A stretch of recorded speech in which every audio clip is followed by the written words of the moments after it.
બાપા તમે આ જૂનું ધાડિયું છે એમાં કેટલા સમય પહેલા રહેતા? એમાં પેલા એમ જ રહેતા હતા, પછી આમાં બી આવ્યા. હા, તો આ જે લાઇટનું જે છે વાડીનું એ તમારું સિમેન્ટ? આ ઈ અમારું. ઉપર તો થાંભલા ધરાણ નાખી દીધા લાગે. આ એની પ્રાણી નાખ્યા. પરેડે નાખી દીધા. અમે ના પાડતા તો. હા હા. તો આ બાપાનું રહેણાંક છે. કેટલા વર્ષથી આ નવું મકાનમાં રહે? 15-17 વર્ષથી. 15-17 વર્ષથી. અને આની અંદર ધાડિયું કરી નાખ્યું. હા, ધાડિયું. એટલે ઓલું જૂનું છે એ મકાનની અંદર 40-50 વર્ષથી રહેતા. 40-50 વર્ષ રહેતા. કેટલા વીઘા જમીન અહીંયા તમારી? અમારી 20 વીઘા. 20 વીઘા જમીન. આ પવનચક્કીવાળા જબરજસ્તીથી પોતાની ખેતીવાડીની અંદર બાજુની પરમિટ લઈ અને વાળાની ભે લાગી એટલે અમે અહીં પવી આવ્યા. આ ઓલું હળગી ગયું એટલે ભાગી આવ્યા અહીંયા. હમણાં મેં જોયું નારેલી ઘણી બધી બળી ગઈ તમારી, અને અહીંયા જે ઝાડવા હતા પણ પડી ગયા.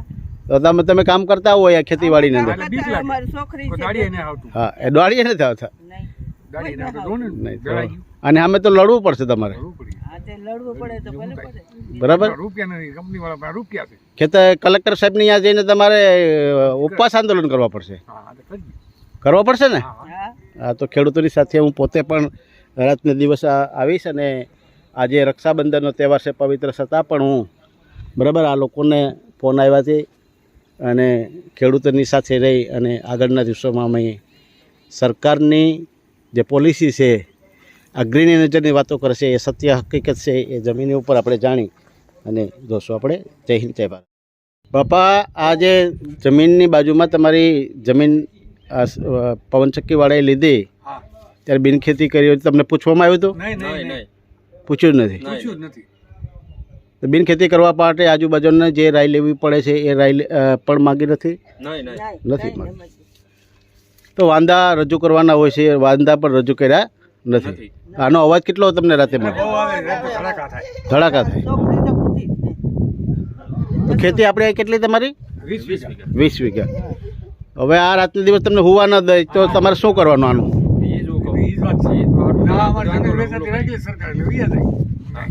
બાપાનું એમ કહેવાનું કે જમીન અમારી વેચાતી રાખી લઈને અમને બીજી જગ્યાએ જમીન આપી દે તો આ અવાજમાંથી મુક્તિ થાય. બાપા, નારેલી પણ તમારે હળગેલી દેખાય. હળગી ગઈ ને? તો આ પાવરનો શેડો તૂટ્યો હતો ત્યારે નારેલી છે એક હળગીને ખાક થઈ ગઈ, અને બીજી બાપાની નારેલી છે એ પણ ડેમેજ થઈ ગઈ છે.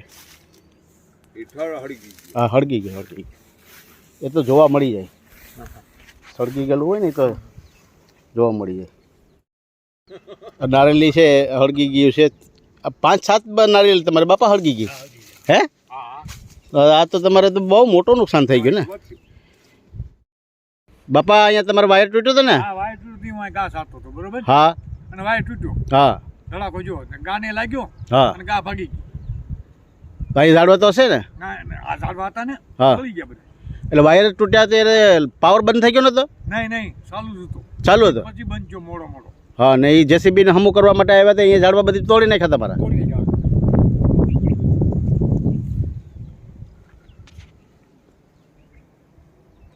માન કરીને બેસ્યા ને તમે? હા, માન બેઠું.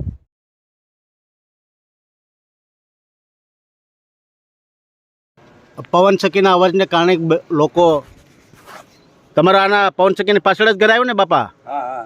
કેવો અવાજ આવે? બહુ જ અવાજ આવે. બહુ એટલે આમ મારી ઘર વાળી આવું ધબક થઈ ગઈ. રામ બાપા બેરી થઈ ગઈ. હા, બેરી થઈ ગઈ. હા. હવે મારા મીટર લેવાનું વેત નથી. હા. તો હમણાં જ તમે વાત કરતા હતા કે આ જે સર્કિટ છે થાંભલાની એ તો બહુ મજબૂત છે, તૂટી ગયેલી. તો આ તમારી જે નારિયેળની બાજુમાં નાખેલી છે એ પરમિટ લીધી છે? નહીં. આ ખેતરની અંદર જે તમારા માલઢોર હોય છે એ આવતા નથી. તો આ જે પાવર છે સર્કિટનો એના કારણે કેટલુંક નુકસાન તમારી ખેતીવાડીમાં? નારિયેળનો પાક આવતો નથી. અને પેલો જે પાવરનો શેડો તૂટ્યો હતો ત્યારે ચાલુ કરંટ હતો કે બંધ થઈ ગયો હતો? ચાલુ કરંટ હતો. ગાય મરી જતી હતી તમે? હા. તો ખેડૂતોની વેદના આ રીતની છે કે પવનચક્કી આવતી હતી ત્યારે ખૂબ એના ફાયદા ગણાવતા હતા કે અવાજ આવશે નહીં, તમને કોઈને કાંઈ નુકસાન નહીં થાય, છતાં પણ અત્યારે આપણે જોઈ રહ્યા છીએ કે આ પવનચક્કી છે. એ પવનચક્કીની અંદર ખેડૂતોના ખાસ પ્રશ્નો છે અને આમ આદમી પાર્ટી છે એની અંદર આ લોકોને ઉમેદ જાગી છે. અત્યારે ભાજપ અને કોંગ્રેસ મળી અને ગુજરાતની ધરતીને ખેડૂતોને લાચાર અને ભયની ઓથાર રીતે જીવી રહ્યા છે. આ લોકોને કોઈ પણ વળતર આપ્યું હતું તમને? આજુબાજુના કોઈ પૂછવા આવતા નથી. થાય એ કરી લેજો. અને એવા શબ્દની અંદર આ લોકો કોર્ટમાં જાઓ, પોલીસ સ્ટેશને જાઓ તો એવું લાગી રહ્યું છે કે ગુજરાતના ખેડૂતોને ગુંડા તત્વ છે એવું લાગી રહ્યું છે. તો આગામી દિવસોની અંદર એવું લાગે છે કે આપણે આના માટે લડત કરવી પડશે. અને અહીંયા સ્થળ ઉપર કલેક્ટર સાહેબ આવીને સ્થાનિક હકીકત જોઈ તો જ આવીને ખબર પડશે કે હકીકત. અરજી મૂકેલી છે આપણે. તો આજુબાજુના ખેડૂતોને પણ એને સાથે સાથ સહકાર આપીને આ તમારા જે કાયમી માટેના જે પ્રશ્નો છે એને બરાબર લેવા પડશે. તો અમારી ટીમ આપની સાથે મદદ રહેશે અને જ્યાં જરૂર પડશે ત્યાં અમે આવશું એવી અમે તમને ખાતરી આપીએ છીએ. બરાબર? તો લડાઈ તો લડવી પડશે ને? લડાઈ લડવા માટે ખેડૂતો તૈયાર થઈ ગયા છે. આગામી દિવસોની અંદર અમે આમ આદમી પાર્ટીના રાજુ કરપડા સાહેબ, ઈસુદાનભાઈ ગઢવી અને ગોપાલ ઇટાલિયાને આ વિસ્તારની અંદર ખેડૂતોના પ્રશ્નો માટે અમે લાવશું એવી ખાતરી સાથે આ લોકોની લડત અમે આગામી દિવસોમાં શરૂ કરશું. જય હિન્દ, જય ભારત. યુસુફભાઈ નોઈડા આપણી સાથે જોડાઈ ગયા છે અને ખેડૂતોની અંદર વારંવાર રાતને દિવસ મહેનત કરે છે. આ પવનચક્કી છે અને આ પવનચક્કી છે એ ખેડૂતોના ખેતરની અંદર કેટલો અવાજ આવે છે ભાઈ?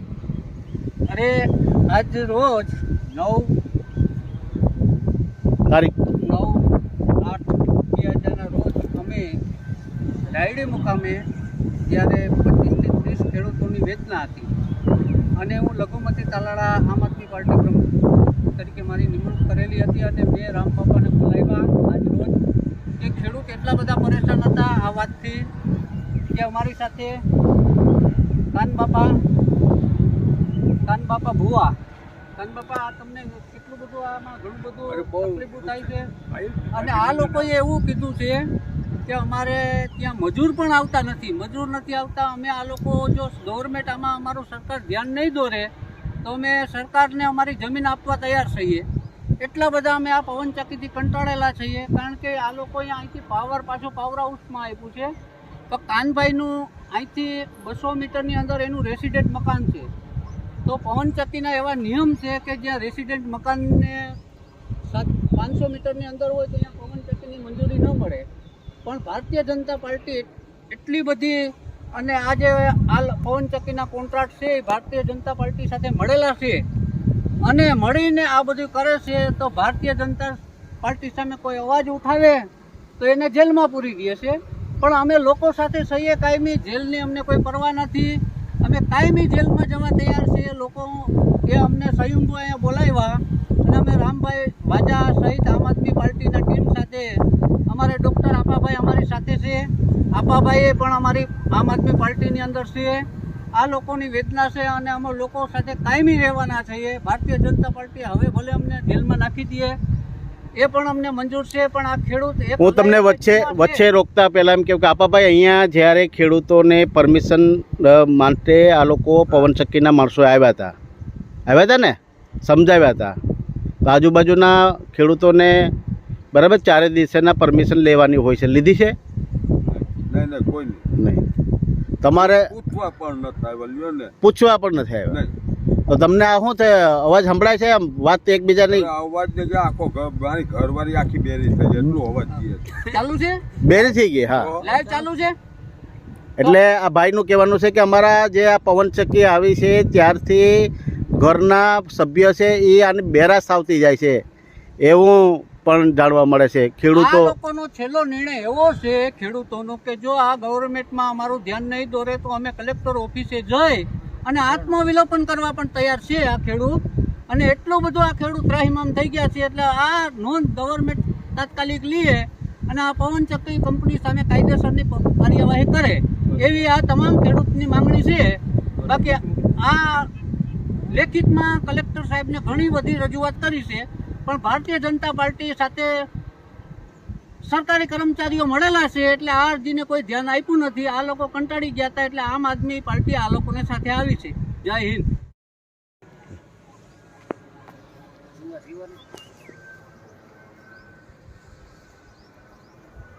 હું આવ્યો છું રાયડી ગામની અંદર. આજે રક્ષાબંધનનો પવિત્ર દિવસ છે અને બહેનો છે એના ભાઈને સલામતી માટેની એક રક્ષાનું કવચ આપે છે. તો ગુજરાતના ખેડૂતો આ પવન ચક્કીને કારણે અસલામત થયા છે અને આજે રક્ષાબંધનનો દિવસ હોવા છતાં, રજાનો દિવસ છતાં રાયડી ગામની અંદર જે પ્રભાવિત થયેલા ખેડૂતો છે. શું નામ તમારું? કાનાભાઈ પાલાભાઈ ભુવા. કાનાભાઈ, તમારું નામ? અલ્લાહભાઈ જુમાભાઈ સામે. અલ્લાહભાઈ, આ કેટલા સમયથી આવ્યું આ બધું? 1.5 મહિના. લગભગ 2 મહિના. હા, તો આ દેખાય છે પવન ચક્કી છે અને પ્રાઇવેટ કંપનીની અંદર છે. એનું સ્વિચ યાર્ડ સામે દેખાય છે સામે. અને આ ભાઈની જે જમીન છે એ કેટલા વીઘા જમીન છે તમારી? 20 વીઘા. 20 વીઘા. તમારી મંજૂરી આજે કાંઈ નથી લીધેલું.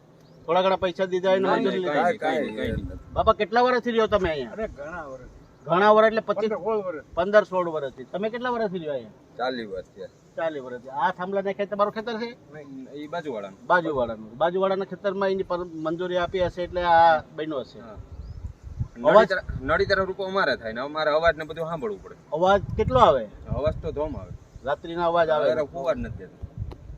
તો ગ્રીન એનર્જીની પ્રોજેક્ટ ગુજરાતની અંદર ઠેર ઠેકાણે લાગી રહ્યા છે. ગ્રીન એનર્જીની અંદર લોકોને એમ કહેવામાં આવે છે કે કોઈ પણ નુકસાન થતું નથી, પણ હકીકતની અંદર જમીની સ્તર ઉપર જાય છે ત્યારે અવાજ એવો આવે છે કે લોકો રાત્રે નિંદર પણ કરી શકતા નથી. અને અહીંયા આ જે ખેતીવાડી છે એની અંદર મજૂર આવે છે કે નથી આવતા? મજૂર નથી. એનું કારણ પવન ચક્કીની બીકમાં. પવન ચક્કી ઉપર છે એટલે બીક લાગે છે એટલે મજૂર પણ અહીંયા કામ કરવા માટે આવતા નથી. અત્યારે પાછું આ મેન લાઈન કાઢી વાયરની. આની જે સર્કિટ લાઇટ છે વાયરની એ તમારી નારેલી છે એની મંજૂરી લીધી? કઈ ખેડૂતોની અંદર 25-30 વર્ષથી અહીંયા રહી છે અને 25-30 વર્ષની અંદર રહેવા છતાં પણ બાજુવાળાની મંજૂરી લીધા વગર આ પવન ચક્કીની જે પ્રાઇવેટ કંપની છે એ પોતાના કોન્ટ્રાક્ટો જે ગુંડાગીરી કરી અને લોકોને ડરાવી જાય થાય કરી જોઈએ એમ કરી અને આ લોકોના ખેડૂતોને મુસીબતમાં મૂકી દીધા છે. આમ આદમી પાર્ટી જિલ્લા પ્રમુખ તરીકે હું રામભાઈ વાજા અમારી ગુજરાત ટીમને આની માહિતી આપશું અને આગામી દિવસોની અંદર તમામ ખેડૂતોને સાથે રાખી અને આનો પ્રતિકાર કરી અને આના જે નુકસાની છે એ લોકોને સમજાવી અને ખેડૂતોને સાચી માહિતી આપી અને આની વિરુદ્ધની અંદર એક જન આંદોલન અમે કરશું. જય હિન્દ, જય ભારત.